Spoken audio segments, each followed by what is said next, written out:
the opportunity to ask various questions. حضرت مسیح موعود علیہ السلام نے 3 انگوٹھیاں بنائی تھیں. حضور انور اید اللہ تعالیٰ بن نصر العزیز کے پاس علیہ السلام بکاف عبدہ اور مولا عباس کی انگوٹھیاں پہنے ہوئی دیکھی ہیں. تیسری انگوٹھی حضور کس کے پاس ہے رہنمائی؟ علیہ السلام کی انگوٹھی حضرت اماں جان نے خلیفہ ثانی کو دے دی تھی، اور دوسری انگوٹھی حضرت مرزا بشیر احمد صاحب کو دے دی تھی، اور مولا عباس کی انگوٹھی حضرت مرزا شریف احمد صاحب کو دے دی تھی.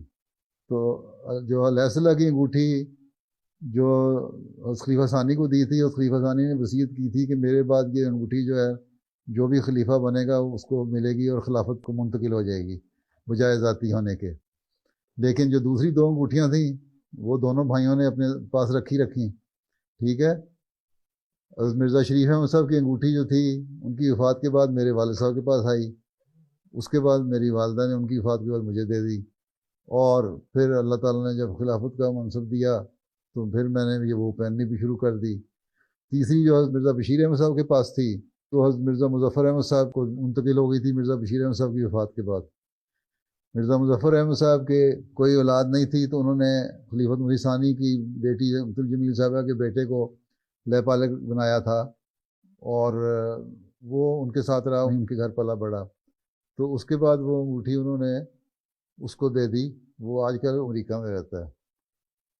جیسا کہ کل آپ نے ذکر فرمایا تیسری جنگ عظیم کا خطبہ جمعہ میں، تو اگر اس طرح کی تیسری جنگ عظیم ہوتی ہے تو اس میں جماعت احمدیہ کے افراد بھی اس زد میں آ سکتے ہیں؟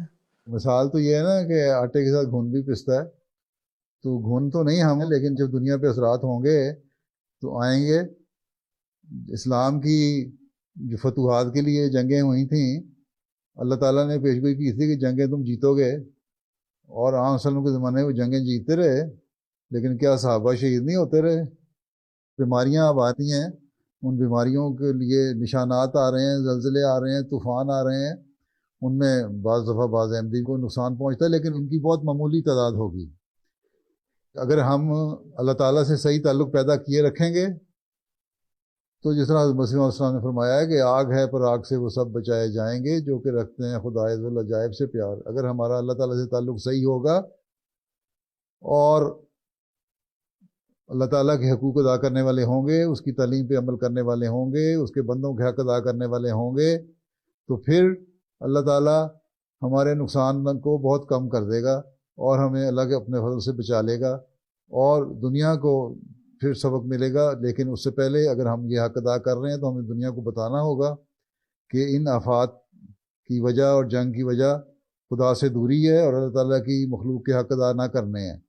اس لیے تم لوگ سمجھ جاؤ، جب جنگ عظیم ختم ہوگی تو لوگوں کو پتہ ہوگا کہ ہاں ایک طبقہ، ایک قوم، مسلمانوں کا ایک فرقہ، ایک جماعت ہمیں یہ تلقین کیا کرتی تھی، تب ان کا خدا تعالیٰ کی طرف رجوع پیدا ہوگا. اس وقت وہ آپ کی طرف آئیں گے. بس اگر تو ہم اپنے حق ادا کر رہے ہیں تو آئندہ جنگ عظیم کے بعد جو جماعت کی ترقی کے نشانات ہیں وہ ہم دیکھیں گے. اور اگر ہم حق ادا نہیں کر رہے اور ہمارا بھی دنیا داروں کی طرح حال ہے، دنیا میں ڈوبے ہوئے ہیں، 5 وقت کی نمازوں کو بھول گئے ہیں، اللہ تعالیٰ کے حق ادا کرنے کو بھول گئے ہیں، لوگوں کے حق ادا کرنے کو بھول گئے ہیں، تو پھر ہم بھی چلے جائیں گے. ہماری کوئی گارنٹی تو نہیں. اللہ تعالیٰ نے ضمانت دی ہوئی کہ تم نے بیعت کر لی ہے تم بچ جاؤ گے. بیعت کے ساتھ شرائط ہیں، وہ ہم پوری کریں گے تو تم بچ جاؤ گے. اس لیے انسان نے فرمایا کہ آگ سے بچائے جائیں گے جب تم شرائط پوری کرو گے. اللہ تعالیٰ سے پیار کا اظہار صرف زبانی نہیں ہوگا بلکہ عملی اظہار ہوگا، تب تم بچائے جاؤ گے. ٹھیک ہے جی، جزاک اللہ. چلیں پھر، اب وقت ختم ہو گیا آپ کا. اللہ حافظ ہو، اور سب کو السلام علیکم ورحمۃ اللہ.